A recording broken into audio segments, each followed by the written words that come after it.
Welcome, everyone, to another episode of the Popcorn Watchlist podcast, where we discuss and celebrate our favorites in TV and film. I am your host, Xavier, and once again, I'm joined with my fellow Popcorn Watchlist panelists, Danny, Anthony, and Zach. Say hello, gentlemen. What's up, guys? Hello. How's it going? Doing great. Awkward pause. All good. Chilling. Yeah, it's like, I don't think you guys expected me to answer that, right? I don't even expect myself to answer Yeah. But I hope everybody out there listening is doing great as well. And hopefully you're following our continuing series of Popcorn Watchlist Recommends. So last week I had given a recommendation. It was kind of out of left field here, but it's one of these movies that really stuck with me as a kid. As I would watch it, whether it be on TV, I would have, home movie versions of it. And it always just kind of stuck with me and my sister. But it's really one of my favorite films. It's not like the greatest film, but it's a fun cult classic. It is the 1986 feature film by Jim Henson, Labyrinth, starring the iconic David Bowie and very young in her career, Jennifer Connelly. So that was quite surprising. But basically, it's about a girl who wishes for her stepbrother to be taken away. Poor stepbrother's like barely 1 year old, and it's just like a baby crying all the time. And she wishes for the Goblin King to take the baby away, and surprise, surprise, her wish comes true.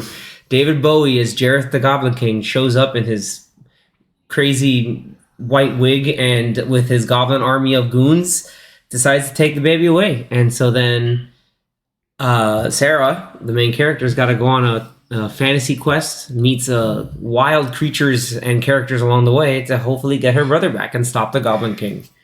Fun little synopsis right there, but I personally really like this movie, even though it's very cheesy, very, very much like in that style of the 80s. But I'll throw it out to the two young kids in the group. What did you guys think? It was Zach's favorite. I'll start off first. Definitely, like, first impressions. Yeah, very 80s, very, very cheesy.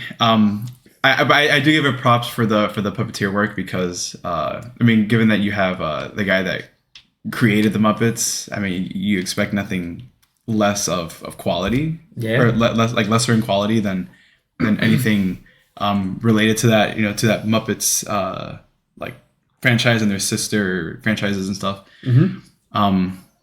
And some little, like, some cool, like, practical kind of editing effects that I've seen throughout the movie here and there, and some iconic actors and people that have worked in that industry of, like, puppeteering and being little people and all that stuff, which I thought was pretty cool. But yeah, just overall pretty cheesy. Yeah, cheesy, like entertaining cheesy, or like oh my god, my cheesy, eyes are rolling. Kind of like my eyes are rolling, kind of cheesy. Good. I'll be honest. Provolone. It was a little provolone. Not a Munster. How It was mild cheddar. mild cheddar. Dang. Not sharp cheddar. Nice. I say that for the better movies. It was a soft cheddar. Sharp cheddar. Okay, Soft good. cheddar. Well, there are people who despise sharp cheddar, and those I people love are sharp wrong. cheddar. I love those people sharp are wrong. I agree. Danny, what do you think? So, it was definitely cheesy, like Zach said, and like roll your eyes kind of cheesy, but I couldn't look away. Like, I just wanted to see what was gonna happen next. Like, very confused, but I don't know. It had its moments that were actually pretty cool, I think. Labyrinths are confusing. Yeah, true. But it had, like, I feel like it had some good analogies and, like, metaphors and Yeah, it's a different weird way of thinking of stuff. Like, whenever she would try to solve a part of the labyrinth. Oh yeah, like that first part where, like, the two, or it was four of them actually. Yeah. the Knight and Knave. Where she was saying, like, oh, but, like, Truth and a lie, and yeah. like, I paused it and I was like, I had to think about it for a little bit. Yeah, but like that's those parts were cool. Yeah, like that's an old school like riddle of what you have to ask, like who's telling the truth, who's not telling the truth. But then it's like, if the guy is telling you the rules, is he actually telling you the truth or not? And I one time as a kid went down that rabbit hole of just like, wait, but what if? And then head hurt. I was like, never mind. this is great because she's like, I got it. But like, what if you think if she didn't like say, I got it, maybe she wouldn't have fallen? Because it's like the whole curse of like, this is easy. No, it's not. Yeah. It's, you know, I feel like there's like the whole part, like first part was like, I got it. And then you took 10 steps back and then, oh, I figured it out. And then like went the wrong way. yeah. Or how messed up was it where she's like, oh, I'm going to figure this out. I'm going to write down the little arrows of where I'm going. And the little creature's like, no, get that junk out of here. Like, just like hella mind games, like according to Anthony. Like you can't, you know, and the whole thing is like, don't take anything you see for granted. Like everything's always mystified. Everything's inverted or warped perspective that you have to look deeper in. I mean, that was kind of like with everything. That's like the whole like theme of the movie. Is like, I think they said like that line, can't take anything for granted several times. I even like wrote it down. I was like, that's like a main. Even the cute little worm guy is just like, you can't take anything for granted. Yeah. Don't go that way. And then obviously, again, taking everything people said for granted instead of asking why. Yeah. Like if she would have asked why a couple times, I'm pretty sure she would have gotten to like where she needed to go way faster. Yeah, because didn't the worm say, oh, if she would have gone that way, she would have gone straight to the castle. And he's like, yeah, go straight to the castle. You're like, oh no. And as a viewer, you're like, God damn it. This little teenage girl is just whining about stuff. Holy crap. But that's cool. Like you got to see some and appreciate some of the stuff in there. I mean, have you I mean, other than like the Muppets and stuff, have you seen other stuff like with puppetry or like obviously like, you know, sometimes the Star Wars films have like live action puppets or like animatronics and Yeah, stuff. like other than like the main like, iconic ones, I haven't really been to like anything with like puppetry, and so Alright. this was It's a cool like first interesting. Yeah. Well, yeah, puppets, and you have people in suits like Ninja Turtles. Kenny Baker is his name. Yeah. R2. R2D2. Yeah, Yeah. He was that main. I forgot. And- He's a goblin, right? They're all goblins. Oh, are you talking about Hoggle? Yeah. Okay, so Hoggle, that wasn't Kenny Baker. That was someone else in a bodysuit, but Oh. it was actually voiced by Brian Henson. So he's Jim Henson's son. It's actually pretty cool. Yeah, but I think there was always someone that controlled it, and then their voice, like a different. Yeah, voice. there's Yes. two different. So for you have- Hoggle. Yeah, for a lot of them, yeah. Yeah, so you have different like actual people controlling the but wasn't puppet. that a and suit? they're- for Hoggle was a suit. Yeah, that's someone Oh. walking around. So you saw their feet. and So everything, it yeah. wasn't Kenny Baker or Warwick No, Davis. it was not Kenny Baker. Okay.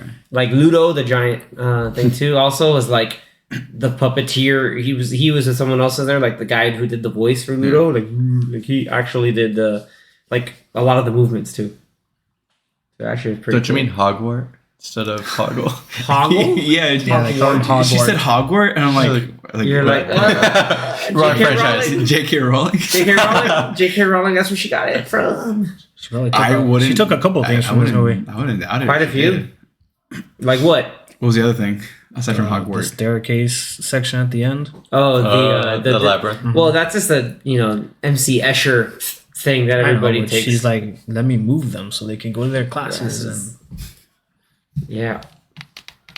That and I guess actually interesting. It was one of the guys. So this guy who was credited for the screenplay is actually Terry Jones, who's one of the Monty Python guys.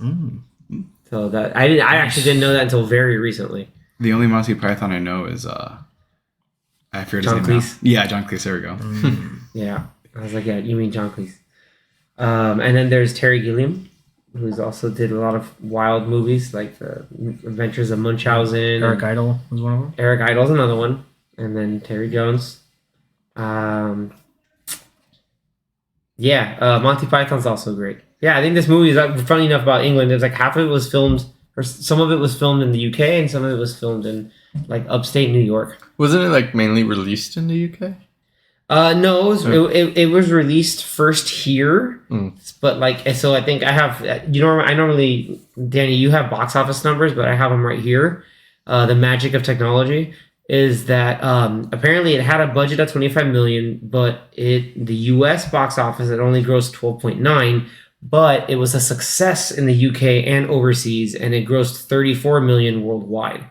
Nice. So it ended up making more than its budget, even though they kind of back then, I guess, they didn't spend obviously that wanted much to make on more. other stuff. Yeah, like oh, what a great if you made more. But look, but I think also like all the random like mind game sort of like tempting moments that Jareth would have with Sarah was always like interesting. I think one of the points that I always thought was really cool as a kid was the whole like the contact juggling thing, or just like he has this orb that's like an illusion Juggling thing. or just crystal. like Yeah, Well, crystal it's ball. called Yeah. contact juggling because he never releases. true. I mean, It's always on his hand. I thought what was really funny in the beginning was like when all the goblins are there, just like ready to take the cage. Like she's gonna say it, like like all that little bit, but like Were they hiding in the closet? yeah, they were they're okay, hiding yeah. everywhere. Like they're just like Yeah, like "We're under gonna- the bed or like come out through the she's curtain. gotta or say it," whatever. and there's like no, she's not saying. And the other dude's half asleep. Well, I and mean, she's- just in that main part where she was like, they were waiting for her to say the wish. They Yeah. were,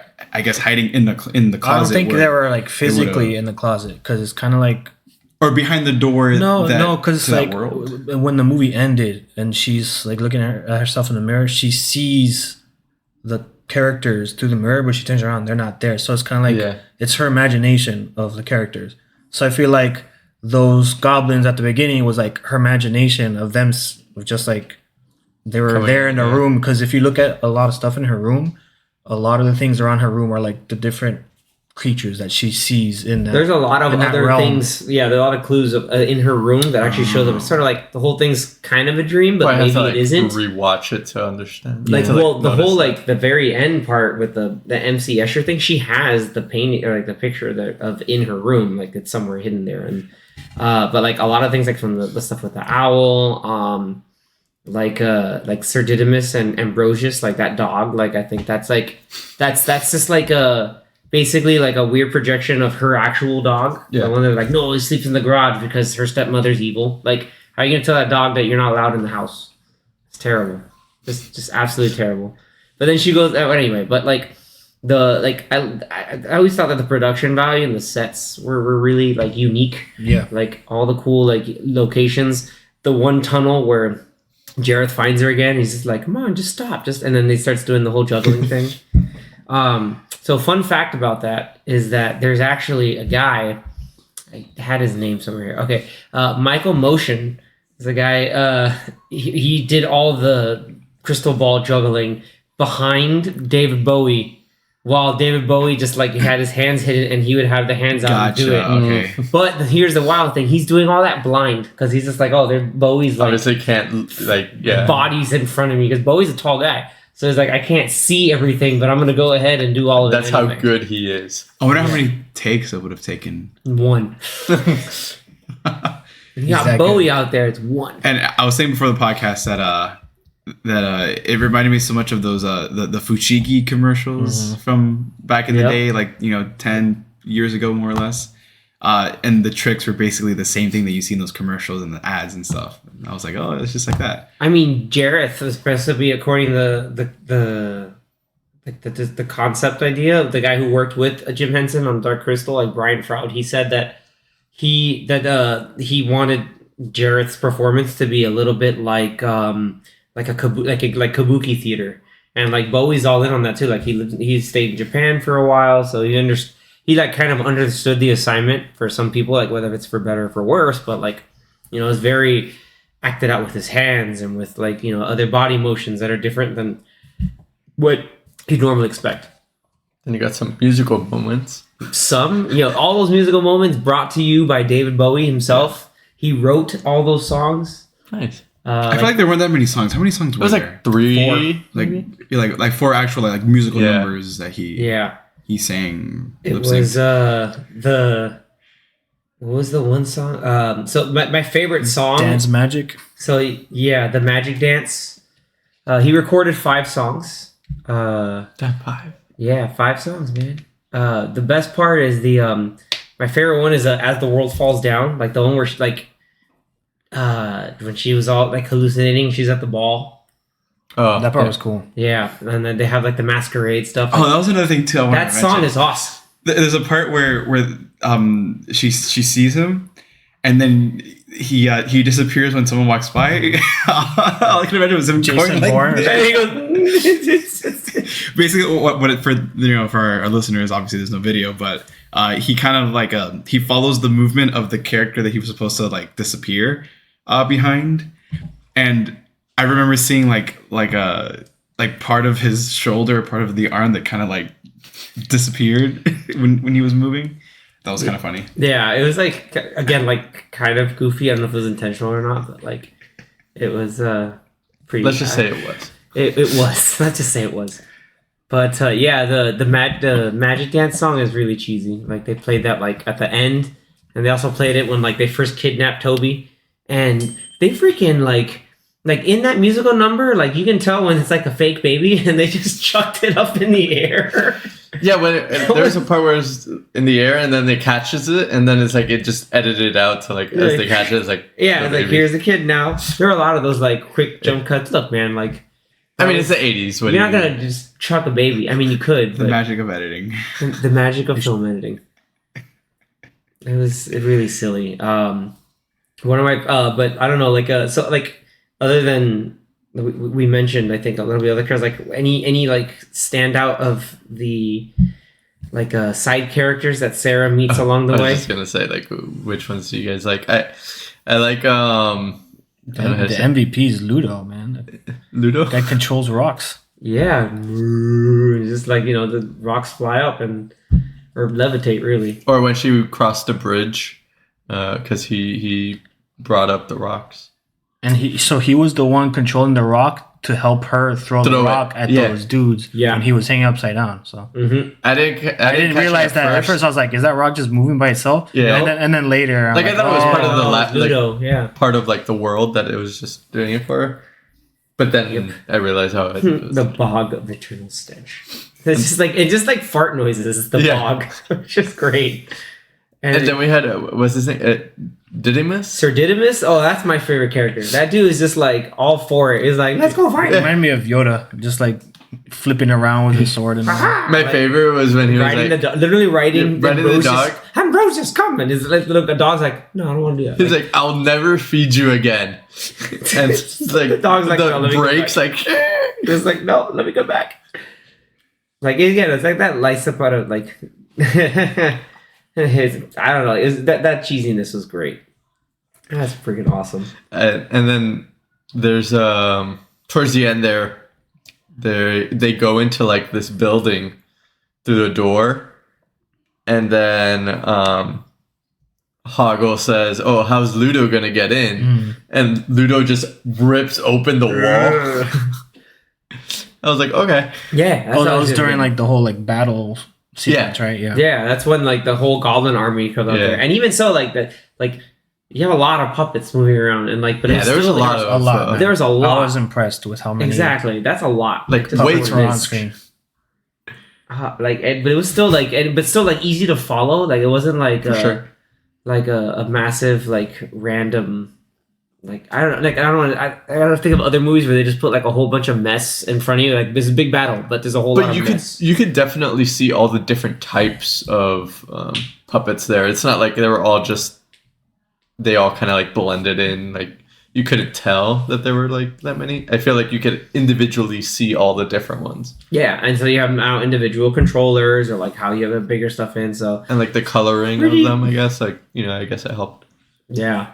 And even like in the like throughout the different sequences of like how they bring in the puppetry and like when during the musical number for Magic Dance, like when they're talking about magic jump, like you see one of the like a couple guys in the background like just like big old airtime jumps. Like that for some reason I never noticed that in the background. I was like, oh, they're actually jumping in the song.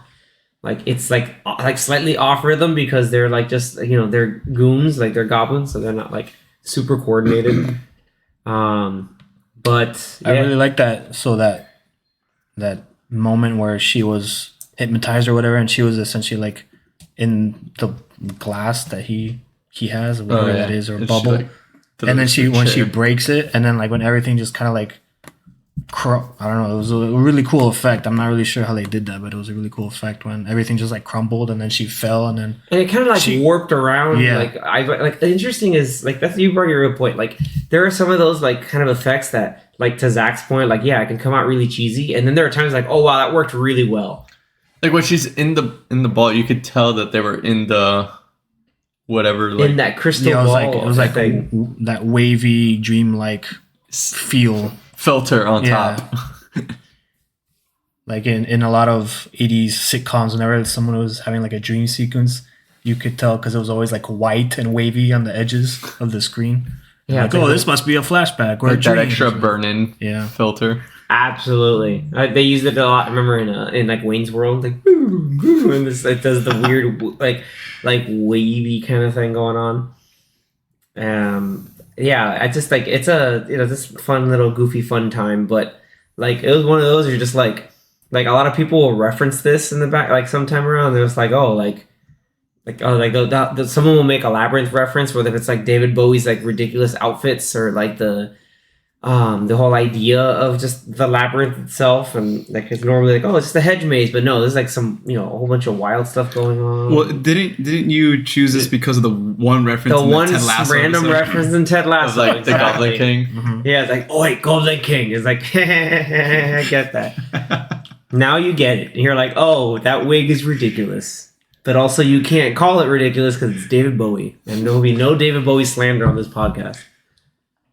That's right, I said it.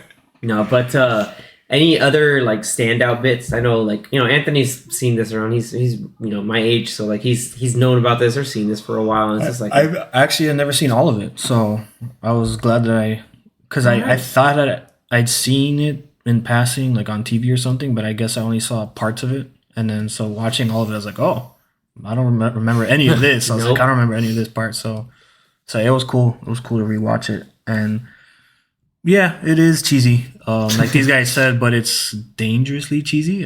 It's like Cheetos, but no, it's like it has the 80s cheese, but to me With it wasn't the mild cheddar. Yeah, it was like some eye rolling moments, because like the acting is not very good and the writing is like whatever. especially like the first 15 minutes. Yeah, of Jennifer the beginning of the Connelly. movie is like oof. Oh wow! It's like, yeah, this like where is- she does the whole sarcasm. You're just breaking down the door to try to help me. I was like, wish whoa. my brother would be Yikes. taken away. Jeez. Yeah. But then she realized it's real, and then she just she kicked it up a notch. When She definitely got better. Yeah. So like, Definitely. Yeah. The thing is, I think Poor that was Sarah the point. figured it I out, think yeah. that was the point. It was like her, the whole movie was like her stop being a little kid and a brat, and then like actually like growing up and figuring out like how to like get her brother back. And yeah, you gotta have some responsibility. could be. It could also be like a going through puberty movie, but through her imagination or something like that. I don't know. because David Bowie, man. Sure, why not? Can't. If you're gonna have anybody try to sway you into like giving up your brother and just falling into this weird, almost blind love slave kind of thing, it's Bowie. Apparently, I don't know. I don't know. It's Bowie. I really like that section where they were, because they went underground a lot of times. Where the one time where she fell through the floor, I think she falls through the floor like 10 times. Yeah. Oh, the And the hands. hands. oh, We're helping hands. the helping That hands. part was But- awesome. That was but really then the cool, hands, man. they all get together to do like a face, like it's Uh-huh. talking. Yep. Yeah, man, that was really cool. And then they're like, she's like, I'll go down. They're like, okay, and they just drop her, I guess. It's like, you want to go down? Okay. Like, And then I think another section that she goes to, it's like I think it's what's his name, Haggle. Hoggle. Yeah, her and Hoggle are going through an area, and he's like, "Yeah, it's this way," and it's like Just a bunch puts of a door out of no, nowhere. it's like a bunch of faces talking to them, like saying like, "Don't go here, don't go here," and then he's like, "Don't listen to them. They're just saying that because they have to," and they're like, "Hey, like, Yeah. I'm just doing my job." Like, Yeah. it's like I never get to say this. He's like, like, I haven't someone's said it in finally a couple here. years. yeah, it's like if someone's It's like finally they're like repeating stuff to like That's sound ex- menacing, but they're really just like, I'm just I'm supposed to just- say it if this is anybody my walks line, through. guy. Like this is what they told me to do. Like I had some of like there were little moments like that had like the witty like I felt like- Muppets humor. Yeah, I felt like that was like Muppet, sort of like a Family Guy type joke. It was just like random things talking to you, like, I'm like talking back. Yeah, like don't pay attention. What do you mean, guy? Like, come on. Like just like with the guards, they're just like, yeah, that's the thing. Wait, did we do that right? I don't even know anymore. like that even then they're like confused themselves at the whole thing with the logic puzzle or- that she fell through. Did it mess in the beginning where On the they're like, bridge? "Oh, you can't pass unless I allow you to." She's like, okay, Can you allow Can me? you allow me? He's like, And well, it's like, I guess. okay. I could. Yeah. Yeah, I can. Mind games. It's like okay. So like those little things are. Yeah, are she started cool. picking up on Yeah, all that like stuff and just kind of like, Did those rock things that were talking, didn't some of them sound like Dr. Claw from Inspector Gadget? Yes, they did, but I don't remember if that was actually like the sound for guards knock. Oh yeah, the door knockers. Dude, oh my God. how did they make that? I don't know. Are those to this animatronic? day. I think they Because that were. looked so cool. I was like they're just straight up like their faces talking, and it's like, but how did they do that? It's That was like, really cool. like, I liked it. like, I can't it's hear. like half a makeup thing, half a, like it's. To me, that part looked like it might have been like a hand doing the movements for the mouth, maybe, which is why it looked. But the thing is, like the like face, brows the and brows were everything, moving yeah. too. Like the face was moving.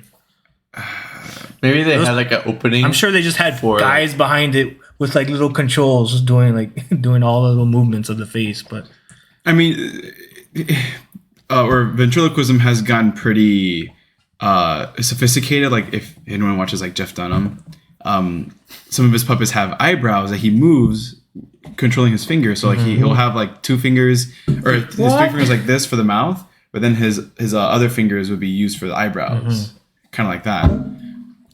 Or even like for blinking and stuff like that. But I don't know how they would have done that back then in the 80s. Like it had to be like, I'm pretty sure like Anthony said, like they had like must have intricate controllers, and I think like then from there they moved the lips and stuff around. Like, you know, like you can have like, it's not servo, so it's not automated by animatronics, but like it's manually moved by people behind it. So like to make the effect come out like that. Like I can't imagine just like as an actor, like seeing something really cool and detailed like that. Like that's got to put you in the like, oh, this is way easy to like act and be in this whole fantasy instead world of when just it's like a green screen. yeah, it's so cool. And like if like correct me if I'm she's wrong. acting with the door, like talking to her, Yeah. trying to get the thing out of And its the, mouth. yeah, out of its mouth. The other one has it like in its ear. He's like, what? That was like little. It's like really like fun, goofy, but like again like it's like I guys like you guys have mentioned, it's delightfully cheesy. So like if you guys got that out of it, then at least I feel better about recommending this one, because at first I can see why you recommended it. I'm like, man, I don't think these guys are gonna like it, but like it's just a lot of fun. Like it's just a fun little like cool cult classic that like you know, I think like you can appreciate certain things in the details into how the movie was made, and also just David Bowie being charismatic, guys. It's David Bowie. Did you guys see the most recent season of Stranger Things? Yeah. You, but not you. Not Zach him. hasn't seen Whatever. any of it. Yeah, because this guy. This won't be a spoiler. Was I the only one that felt that the clock noises sounded like the Vecna clock? It's Yes. probably like a same sample. Yeah, and especially like the warped clock sound. Right. Yeah. I was Yeah, and then like the effect. Well, it's one like of those the- where it's just like those guys probably really like this movie and probably like, hey, let's do it just like that. The Just Duffer a- Brothers, of course. And then, you know, remember that clock at very 13. 80s. Yeah, I mean, yeah, it continued. Like that movie probably came out around the timeline in Stranger Things. So there's part of that too. Same All universe. right, good. That's So just it wasn't just that's me. relive it. No, it's not just you. It's definitely like the. I didn't think of it there, but now that you mention it, I'm like, yeah, 100%. Like just like downward tonation Yeah. of the top clock down. Yeah, it's definitely for sure. With that, I don't know. Do we go into sort of like a final rating or like a final impression? Like I don't know if you guys want to put a numbered rating or like I think so. you know. I'm gonna go with Anthony I've got a first. number, yeah. Me first? Not Fine. You know what? Let's go with Zach- Zach. Let's Zach go with and age me? before beauty. Good thing I have both. No. Got him. Bonesaw. All right, so Just prepare. It's mild cheese, so Yeah. I think a fair score from my experience is 7 going to years be ago. a 5 out of 10. That makes sense. Oh. expected that I from found him. I found it very kind of like hard to like pay attention for me. The attention span of a gnat. No, I'm kidding. You're probably Not not a 20-year-old. wrong. Attention span of a 20-year-old. He's not wrong. 25. No, I'm kidding. Yeah, you're in your 20s. Like I found it kind of hard to like pay attention. Like I would say I watched like 75% of the movie, and I kind of like Look at that. not paid attention to the other 25%. Oh boy.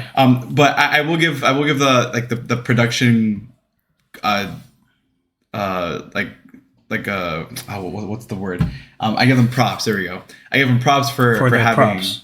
for the Props props. for props. Give them props for props. I give them props for the people that were involved with legends like Frank Oz, who's been in the puppeteering business for ever, basically. Having George Lucas involved as a producer. But like story-wise, I think like it's okay. I feel like I have to watch it again to get a much better understanding of it. But I think a 5 is a fair He's fair like, that's grade. fair. It's a fair grade for this watch. Okay, fair enough. I don't know if it'll change, It's really but fair enough. I think over time you might realize, hey, you know what? This is actually pretty delightful. because at the end of the day, I can see it as like, oh, it's a Muppet spin-off kind of thing. Like chocolat. It was delightful. Chocolate. Chocolate. It was delightful. Danny, your thoughts? I think I'm very close to Zach. Probably a 5 or maybe even like a 5.5. There you go. Look at that. Maybe more towards a 5, but it had some good moments, but I think overall, like, just like Zach, maybe in the beginning I wasn't as interested. I was very like, I don't know, but as the movie was going on, I actually like wanted to know what happened next. But then, like, you would have like an up and down moment. You're like, oh, okay, cool, and then well, that's kind of sucked. Alright. Oh, this is awesome, and then Okay. Yeah, you're like, oh, this is. I'm not the target audience. Yeah. Let's go up. Still not the target audience. But I could definitely see why you recommended it, and I did like the whole like her going through some of the trials of the labyrinth, and like, yeah, each time she was presented with like a challenge, like how she would go about it. Yeah, it's and basically as like she a got fantasy, better yeah. throughout, like that I liked in the movie. So Sarah having a character arc and getting better. Very cool. Lastly, finally seeing it for the first Well, complete you would be the now. last one. You would give your score last. I mean, You're not going to? I mean, No, I'll sure, go now. You go. Okay. Yeah, you go. Yeah. I liked it. It is weird. When I was watching, I was like, yeah, this is weird, odd, but I really enjoyed, kind of like what Zach said, like the craftsmanship, like you could definitely see the work that was put in. There were so many puppets, and all the sets were practical. And the thing is, it kind of got overwhelming at some points because every time she would go somewhere new, it was like a brand new big place, and it was like another brand new set. So it's just like, man, these people spent a lot of time making, I don't know how many sets for this movie. Yeah, I could tell some moments that they were like, it was like a big set, and then you could see kind of like it would extend this set to make it seem like she was in this big labyrinth. It was like a matte painting. Yeah, but I it was was, gonna say, but it was still well done though. Like it was still well done, and then, but there's that one moment where she meets up with those weird things that cut their heads off or whatever. The fire To me, that was like the worst part of the movie, and it was clear that they were on green screen, and it was like really bad. Like, you with could the tell shifting she background. was in a green No, screen. because like she was there with those things, Yeah. and the whole background was like not there. It's like she's not there. Yeah. Yeah. And yeah, that whole sequence, I'm like, I don't even know. Like it starts off. What's the interesting, point and of you're the like, sequence? Wait, what? Yeah. like the point of the sequence, and like Just the fiery I didn't like the guys. song either. I'm like, yeah, this was like 5 minutes too long. It was weird. But then, what about the CG owl at the beginning of the movie? Apparently, that's like the first CG thing in a movie. Yeah. like ever. CG owl. That's why it looked so bad because I was like, man, Well, this it thing is definitely not looked like some It was like Hedwig. It game was Hedwig console before Hedwig. graphics. It was bad. But yeah, It's the I think first realized CG animal. yeah. So pretty good for being the first one, but it looked bad. Yeah. Yeah, those fiery guys are kind of weird. But that's cool. But yeah, I mean, yeah, I like that. I mean, like, yeah, the story is strange and whatever. The acting's whatever. The writing is whatever. But I really enjoy just like the style, the creativity, I guess all imaginative sets that they did. So yeah, I'd maybe give it like a. He's like a. I mean, I like how it's like, cause this whole world is based off of like one of her favorite books, right? Like a book she's reading. So like I think at least what I got out of it was like, it's like the movie kind of like saying like to not maybe like forget like your like inner child or like your imagination. Because I guess it's like with her becoming I could see more older. of it being Yeah. the It's kind of imagination. like her going to her old school book of like her imagination world. So it's like maybe to like not lose that part of you. That's why when she was like seeing them at the end, she's like, they're like, "Oh, do you need us?" She's like, "Maybe, but not all the time. Like I might need you every Yep. now and then." Just like, yeah, Why because you did don't you want say to. so? Yeah, you don't want to just completely shut that part of your life away. But yeah, so I like that aspect of it. It was pretty cool. I'd give it like maybe like a 6.5. Yeah, Yeah. that makes sense. Yeah, it is. It's the cheese. But yeah, like to me, the main part of it is just the aesthetic and the craftsmanship is what puts it up for me more than anything else. Yeah, I think a lot of people over time like look back on it and realize that, man, they really did a lot of stuff in there. Like for a while, like I know like Jim Henson after this Williams release, it didn't like do as well as he did. Like he kind of went to a little bit of a depression. But I think towards the end of his life, I think people started realizing, like looking back at, like, hey, like for and a lot of what you guys have mentioned, like the positives of the movie, like, hey, like this is really cool, like had really cool like imagery, really great visuals, like the whole aesthetic, like this interesting kind of like fantasy world was really well done, and I think that's like that he appreciated that. Like a lot of people thought, like, hey, that was really cool. Like yeah, go ahead. I was gonna say you could definitely see how this kind of paved the way for a lot of stuff after this. For sure, yeah, it's definitely like a stepping stone for then others to kind of play around with visual aesthetics and just making movies similar to this, or just like having that kind of like visual vein and style. Make a better CGI owl. Hey, I remember watching. I was like, man, that's an early CGI. Like, I wasn't even like, ew, it looks bad. I was just like, hey, this looks like this is the rough first cut. thing ever. The funny thing is, Imagine when that came out there. If you were to redo this movie now, and like you said, like if they just CGI'd everything, it probably would look like crap compared to this Probably movie. worse than Yeah, and they probably would have spent more money on it too. All that work and it was 25 million. Back then, maybe that was a lot, but nowadays 25 million, they don't even make those type of movies anymore for 25 million. Yeah. So it's like, but if you came out with a movie like that and made it for 25 million, it'd probably make a lot of money. Just on like opening weekend, if it's like a kids movie. So I don't know. Yeah, It's cool. Who knows? So you got 5, 5.5, 6. You said six Six and a half. and a half, 6 He's to doing 5 half, for so some it's like 6.25. half of halves. For a lot of personal reasons, but like from a technical standpoint, like I like a lot of it. No, not that generous. I know the kind of movie that I recommended here, but I definitely, just long story short, I'd give it a 7 for sure. Like just because solid like 7. there's just a lot of like Soft or hard? Oh. Cheesy 7. It's a mild 7, according to keep it with Zach's level of cheese. Yeah, so mild 7.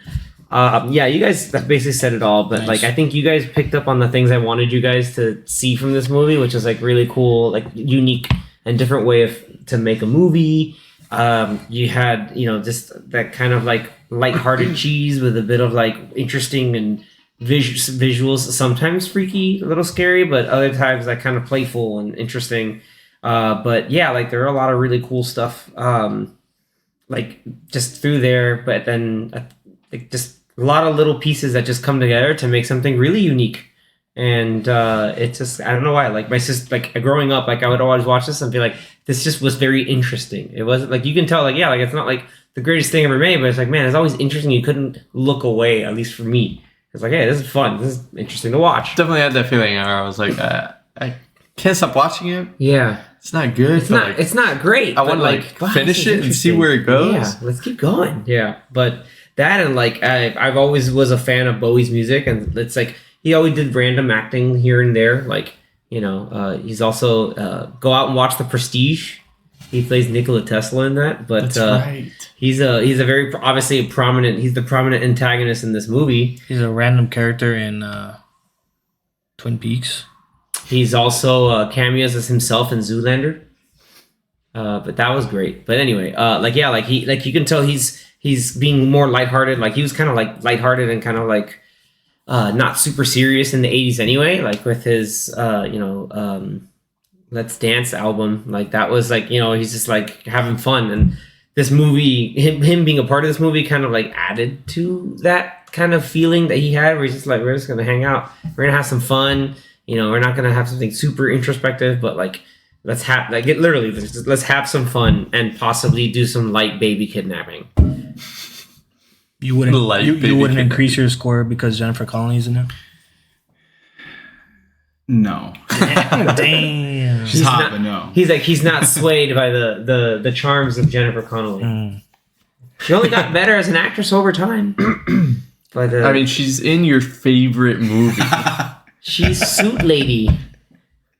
Top Gun Maverick. And she is in Top Gun Maverick, your favorite movie of all time. 7 times. No, I'm kidding.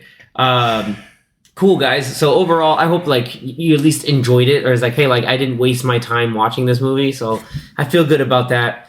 Hopefully I feel good about our next recommendation, which is coming by way of Danny. So without further ado, sir, what do you got for us? Yeah, so next week, this week I'm gonna recommend a movie for you guys to see. I don't think either of you have seen it. Ooh. And I think it'll be our first foreign international movie. Foreign international recommendation. So this movie, it has English title, obviously, but it's called The Invisible Guest. Oh, I've heard of this. I've not seen it yet, but it just came out recently. Came out in 2016, so it is a fairly recently. No, I'm kidding. newer film compared to the movie we just recommended. Yeah. But this movie is... Where is it from? Definitely a thriller, like a psychological thriller. It is from Spain, so it is in Spanish. It has some parts in English, but you could definitely just put like subtitles. Okay. But I'm curious to see what you guys think of it. It's Is it streaming anywhere? last I checked, it was on Netflix, but I'll double check now. It might not be. Also, by the way, the movie that we just talked about, Labyrinth, it was on Pluto. Or you could be like me and own the 30th, like the anniversary collection 4K Blu-ray that comes with audio commentary and all other fun goodies and behind the scenes. But I think Pluto has it for now. I don't know for how long and how free it is or whatever you have to sign up for. But free. Well, you didn't even have to make an account on Pluto. You just download the app and you could start watching it. Nice. They know what's up. So that's pretty cool. So when I first saw this movie, I did see it on Netflix, but right now it's not on any streaming service. Yeah, you gotta go out there and buy and rent it on Prime as of this airing of this episode. Yeah, it's currently unavailable on Netflix. So, but I'm excited to talk about it with you guys and see what you guys think. Invisible Guest. Okay. And see if maybe you guys pick up on what's happening throughout the film as you're watching it. So apparently the Spanish title is Contratiempo, Against Time. Totally different title. That's weird. Sure. I feel like a lot of international Lost movies, in translation. when they do the translation for the title. That is a good movie too. It always doesn't match. I don't know why. Say it longingly. Oh, no, sorry. He mentioned Lost in Translation, so I'm just out here like with my favorite Suntory time for relaxing times. Think Suntory time. It's like say like you would talk to an old friend. He's like, what? Like that movie's great, by the way. Watch Lost in Translation. But we will definitely be watching The Invisible Guest so that we're up and ready for next time, so we can figure that out. Looking forward for you kind of leading the discussion on that, Danny, and see what we all think about it. Yep. All right. Till then, everybody, thank you so much once again for tuning in. If you're listening to us on your podcast platform of choice, please feel free to reach out to us on our socials through Popcorn Watchlist on Instagram and Twitter, where we do our kind of daily audience engagements on like the latest in films, as well as our fun little emoji guesses. Feel free to play along with those and keep the discussion going, everybody. So until next time, thank you so much for tuning in, and keep your popcorn ready. See ya. Later. Bye-bye.